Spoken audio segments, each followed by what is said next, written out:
Happy Halloween, everyone. This is Christine Atkinson with Columbine Mortgage, and this is your weekend watch. I hope you have some fun plans for this evening and this weekend.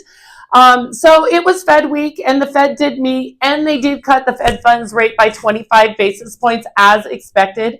Leading up to the Fed meeting, we did see rates slightly improving. And then when the Fed announced the Fed funds rate cut and also that they were going to stop their balance sheet runoff, that should have been great for bonds. But then Jerome Powell spoke, and he had a hawkish tone towards the next Fed meeting in December, where people were really expecting yet another cut. And he basically said that is not at all determined yet and yet to be seen. To be fair, we are in a government shutdown. They haven't had the labor data that they normally have in order to make these decisions. So that put a big wet blanket on it, and we lost any improvements that we had seen. Net, we ended the week where we started at a benchmark rate of 6.125, so still amazing and excellent. In terms of the market, we are seeing active inventory continue to decline, completely normal this time of year. I would anticipate it continues to go down through January, maybe into the beginning of February, where it should turn around and we'll start the spring market.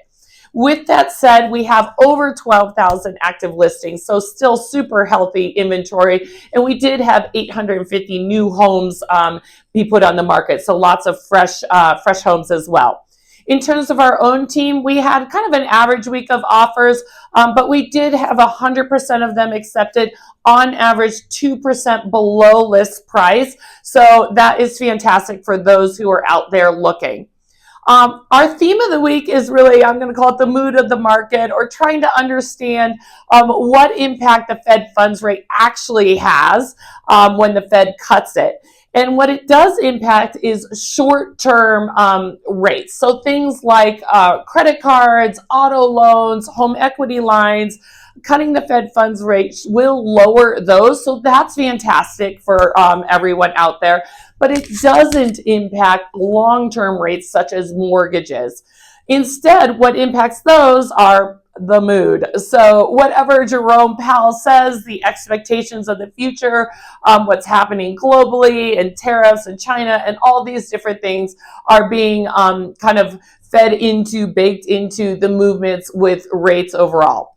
I hope that's helpful. Just reach out if I can be of any help this weekend. Take care.